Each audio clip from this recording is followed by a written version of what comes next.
నిన్న నేను నా మిత్రుడు చిన్ననాటి స్నేహితుడు మాజీ పార్లమెంట్ సభ్యుడు మాజీ శాసనసభ్యులు మోదుగుల వేణుగోపాల్ రెడ్డి ఆహ్వానం మేరకు అన్నవేమన ట్రస్ట్ బాలికల వసతి గృహం ఒక కార్యక్రమంలో పాల్గొంటేందుకు అక్కడికి రావడం జరిగింది నిన్న రాత్రి. అందులో భాగంగానే ఈరోజు అమ్మవారి కనకదుర్గ అమ్మవారి దర్శనం కూడా చేసుకోవడం జరిగింది. నాపై మొన్నటి నుంచి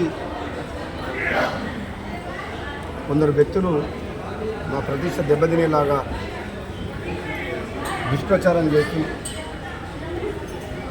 ఈ విజయవాడ గుంటూరు చుట్టూలో రాజకీయాల్లో ముడిపెట్టుకుంటూ వైఎస్ జగన్మోహన్ రెడ్డి గారిని కలిసానికి వస్తున్నట్టు నేను నా సహచర మిత్రులు నా నియోజకవర్గంలో ముఖ్య నాయకులందరూ దాదాపు 200 మంది వెళ్ళినట్టు దుష్ప్రచారం చేస్తున్నారు. అందులో ఎంత మాత్రం నిజం లేదు. కేవలం ఒక సామాజిక సేవా కార్యక్రమం భాగంగా బాలికల వసతి గృహంలో ఒక ముఖ్య అతిథిగా నన్ను పిలిచినప్పుడు ఈ ప్రోగ్రాంకి రావడం జరిగింది. అందుకని విజయవాడలో రాత్రి ఉండి ఈరోజు అమ్మవారి దర్శనం చేసుకొని నేను నా స్నేహితులు మా శ్రేయోభిలాషులు మా మునుగోడు నియోజకవర్గ ముఖ్య నాయకులందరూ కూడా అమ్మవారి దర్శనం చేసుకొని పోతున్నాం తప్ప ఇందులో ఎటువంటి రాజకీయం లేదు. దుష్ప్రచారం కూడా ప్రజలందరూ కూడా నమ్మొద్దు. మరొకసారి ఏ రాజకీయ నిర్ణయం తీసుకోవట్లేదు.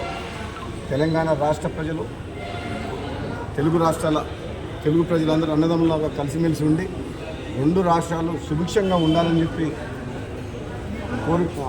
కనకదుర్గ అమ్మవారిని ప్రార్థించిన తప్పకుండా 2 రాష్ట్రాలు రాబోయే రోజుల్లో మంచి ఫలితాలతో పాటు అభివృద్ధి పథంలో దూసుకుపోయి ఇక్కడున్న కాంగ్రెస్ పార్టీ ప్రభుత్వం ముఖ్యంగా తప్పకుండా తెలంగాణ ప్రజల ఆశయాల కోసం పనిచేసుకుంటూ పేదలకు అండగా ఉండే కార్యక్రమాలు చేపడతామని చెప్పి తెలియజేస్తుంది. Thank you sir. కాంగ్రెస్